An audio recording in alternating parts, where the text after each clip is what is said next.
Master, ano ang gagawin natin ngayon? Ang mga alitan sa pagitan ng Evil Sky Pavilion at ng 10 dakilang tanyag na sekta ay dapat na ring wakasan. Mr. Fifth, masamang balita, si Elder Pan ay malubhang nasugatan. Malubhang nasugatan. Anong nangyari? Hindi ko rin alam. Nasaan siya? Hindi mas maaga, hindi mas huli, ngunit may nangyari sa mismong oras na ito. Paanong hindi ito magdudulot ng hinala sa mga tao? Inuugnay ito sa lumilipad na liham ni Ming Shuren, mahirap para kay Lasho na hindi mag-isip tungo sa 7 dakilang tanyag na sekta. Ang ika-8 at ika-8 senior brother ay bumaba na ng bundok. Isang beses lang naramdaman ni Lasho ang pressure noong harapin ang 10 dakilang sekta, at iyon ay noong simulan ng kanyang paglipat dito. Sa oras na iyon ay nawala ang kanyang paglilinang at maraming mga masasamang disipulo ang may sariling iniisip, kaya mahirap harapin. Hindi nagtagal, binuhat ni Duan Masheng at Zhu Honghong si Panlit Ian paakyat ng bundok. Maingat na inilapag ng dalawa si Panlit Ian sa lupa. Nagmamadaling lumapit sina Leng Luo at Pan Zong. Sinuri ni Pan Zong ang kanyang paghinga. Parehong natigilan ng dalawa sa mga sugat ni Panlit Ian. Karaniwang nag-aasaran sina Leng Luo at Pan Zong, palaging may alitan ang dalawa. Sa away-bati nila, nakabuo sila ng pagkakaibigan. Pagkakita sa kahabag-habag na kalagayan ni Panlit Ian, paanong hindi siya magugulat? Hindi na kailangang banggitin si Pan Zong. Mula nang magkita ang dalawa, ginagabayan ni Panlit Ian ang kanyang paglilinang araw-araw. Walang itinatagong sekreto, tinuturuan siya ng kamay sa kamay. Kahit ang kanyang ama ay hindi siya tinrato ng ganito. Paanong mananatiling walang kibo si Pan Zong? Umalis si Pan Zong at iniabot ni Leng Luo ang isang palad. Mga sintomas matapos sunugin ng Energy C. Sugatan na siya at sinunog pa niya ang kanyang Energy C. Baliw ba siya? Noong nahanap ko siya, nakahiga siya sa paanan ng bundok. Siguradong may nakalaban siya. Sinong patalikod na sumalakay sa mga tao ng ating Evil Sky Pavilion? Napakaduwag at walang hiya. Kung mahuli ko siya, talagang pupunitin ko siya sa 10,000 piraso. Itinulak ni Leng Luo ang kanyang palad at nagpadaloy ng enerhiya. Ang mga hibla ng primal energy ay pumapasok sa energy C ni Panlit Ian. Mukhang nakalimutan niya na isa rin siyang taong may mga sugat na hindi pa gumagaling. Nagagamot kay Panlit Ian ng walang pag-aalinlangan.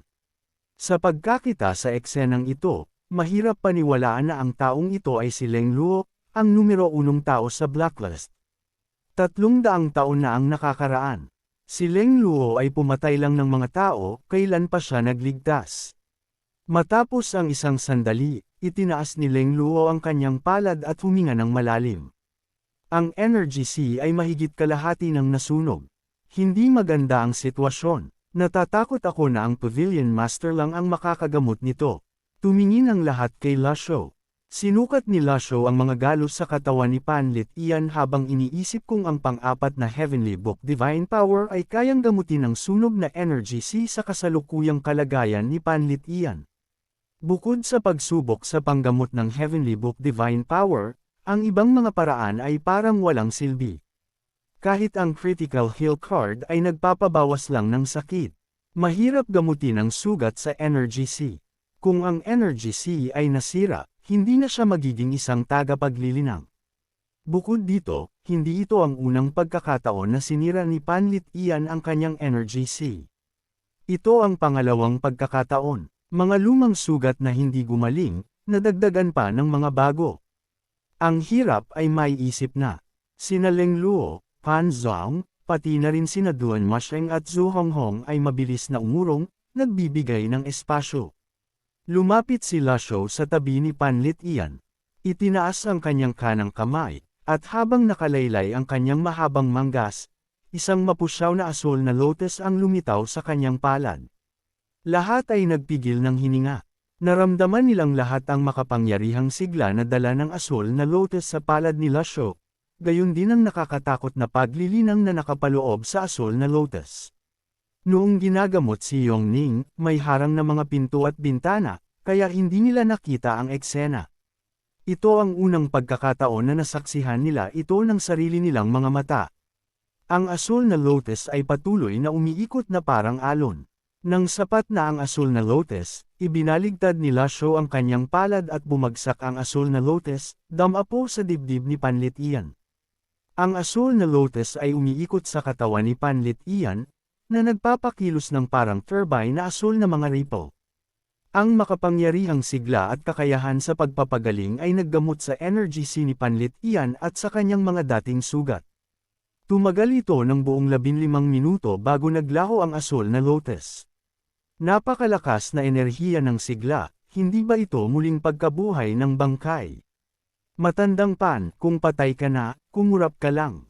Nabuhay ako, gising, tinakat mo ako ng husto. Ayos ka lang ba? Sino ang bumugbog sa iyo ng ganito? Mabuti na lang at kumilos ang Pavilion Master. Kung hindi, kung namatay ka, ako lang ang magbabantay sa libingan mo. Lumayas ka, hindi mamamatay ang matandang ito. Matigas pa rin ang ulo. Ang matandang ito ay nagpapasalamat sa Pavilion Master. Sino ang nanakit sa iyo? Sabihin mo ang lahat. Bumantong hininga ng bahagya si Panlit Ian at sinabi kay Lasho ang sunod-sunod na pangyayari. Mabuti na rin ito. Mula ngayon, ang matandang ito ay maaari nang ituring na quits na kay Feng Qinghe. Kumunat ng bahagya ang noo ni Duan Musheng. Ang bagay na ito ay parang isang malaking luji kahit paano mo tingnan. Noong umalis ang matandang ito sa Clarity Sect, lihim na tumulong si Feng Qinghe. Ang buhay ng matandang ito ay orihinal na bulok na. Ang mabuhay hanggang ngayon ay sapat na. Akala nila ay tiyak na mamamatay ang matandang ito, ngunit ang matandang ito, kahit gumagapang, ay gagapang pabalik sa Evil Sky Pavilion. Nagulat ang lahat sa kanilang mga puso. Habang bumubuntong hininga si Panlit Ian, nakaramdam siya ng kakaibang tingin mula sa Pavilion Master. Nararamdaman mong quits na kayo. Ano ang ibig sabihin ng Pavilion Master? Elder Pan, nabuhay ka ng lahat ng mga taong ito nang walang saysay. Hindi mo man lang maintindihan ang lohikang ito. Alam mo ba kung gaano karaming tao ang naghihintay na mamatay ang matandang ito? Alam mo ba kung gaano karaming tao ang naghihintay na Year-Okon ang mga pintuan ng Evil Sky Pavilion? Tama ang Pavilion Master. Kahit na maramdaman kong quits na tayo, iisipin ba iyon ng Shokang Heaven's School? Ang utang na ito ng Shokang Heaven's School ay nakatala na. Huwag sabihing ang matandang ito ay nagtatanim ng galit, at huwag sabihing ang matandang ito ay walang puso. Ngunit kung mayroon mang rason na pag-uusapan, paanong ang Evil Sky Pavilion ay tatanggap sa paulit-ulit na provokasyon ng mga taong ito ng walang hangganan? Tama ang Master. Ang iyong energy C ay hindi pa ganap na gumagaling.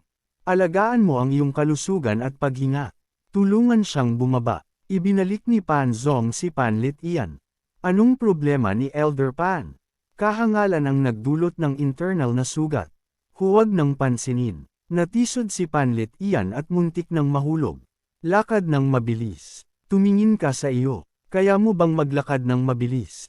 Sinabi ko sa iyong maglakad ng mabilis, kaya maglakad ng mabilis. Cough, cough. Binilisan ng dalawa ang kanilang lakad at naglaho sa paningin. Hindi sila mukhang kagagaling lang sa sugat. Nag-aartista ba si Matandang Pan? Madaldal, sasampalin ng disipulo ang sariling bibig ngayon din. Hindi na nagpatuloy si Lasho sa pagbibigay pansin. Napansin niya ang isang lumilipad na liham sa kamay ni CIU Honor. Ang walang iyang liham na iyon mula kay Jiang Aijian. Babasahin ito ng disipulo, Matandang Senior, dalawang bagay. Isang ulat mula sa Liang Province. Ang mga tao ng Ruli ay biglang tumawid sa natural na moat at sumalakay sa Liang Province. Ang Underworld Sect ay talagang mas masama kung wala si Siwuya. Ngayon ang Underworld Sect at ang mga tao ng Ruli ay naglalaban. Natatakot ako na hindi ito matatapos ng mabilis. Pangalawang bagay, mag-ingat sa Demon Slaying Alliance. Ikaw, Elder, ay dapat magpakatatag. Ang junior na ito ay makakapanood lang ng labanan mula sa malayo, malayo, malayo. Lala, Zong, nakakainis. Laang malaki mong ulo. Pinunit ni CIU Honor ang liham at itinapon sa kanyang paanan, Sabay padyak nito ng marahas. Sa pagkakita sa poster ng Little Junior Sister, nalungkot si Zhu Honghong. Sa loob-loob niya, malamang na mabubuli lang siya sa buhay na ito. Hinaygod ni Lasho ang kanyang balbas at tumango. Naintindihan ko. Pagkatapos magsalita, bumalik siya sa East Pavilion. Gumagalang na nagpapalam kay Master. Ang grupo ng mga Orthodox famous sect na ito ay talagang nakakagalit. Dapat tayong mag-isip ng paraan para harapin sila. Ikaw lang. Tiningnan ni Duan Mosheng si Zhu Honghong nang may pagmaliit, sabay talikod at alis. Totoo. Tanungin mo ang ikapitong senior brother. Siguradong may paraan siya. Isuot ang aking boxing gloves at pumatay sa lahat ng 4 na direksyon. Hindi nagtagal, lumitaw si Zhu Honghong sa harap ng Reflection Cave.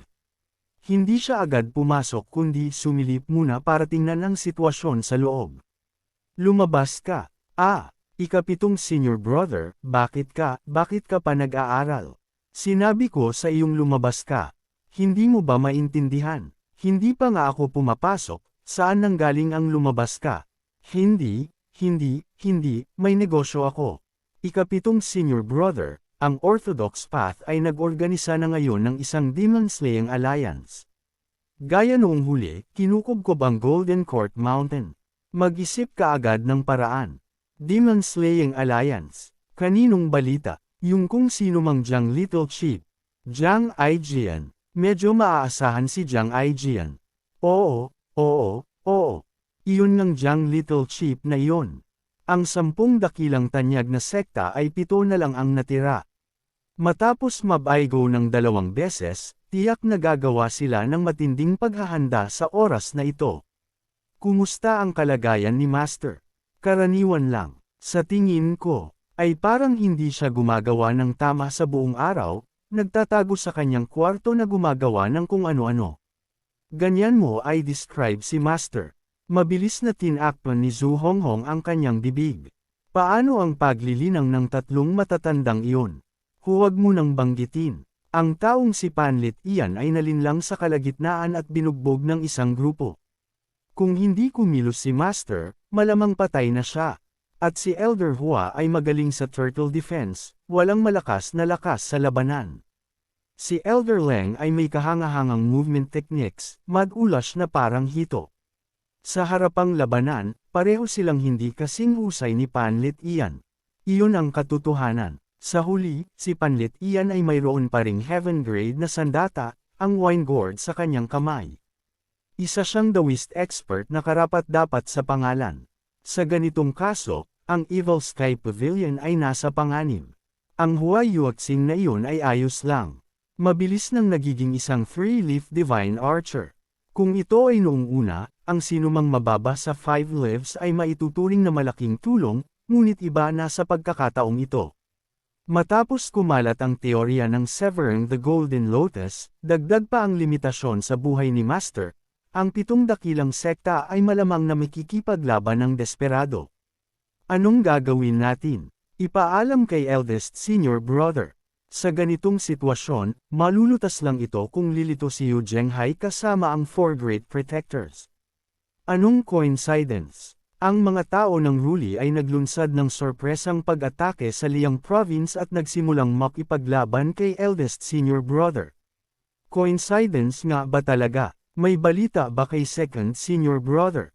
Coincidence ulit. Si eldest senior brother ay malamang na dinisenyo laban sa kanya at pinipigilan. Si second senior brother naman ay nawawala. Ang Evil Sky Pavilion ay maaari lamang umasa sa akin.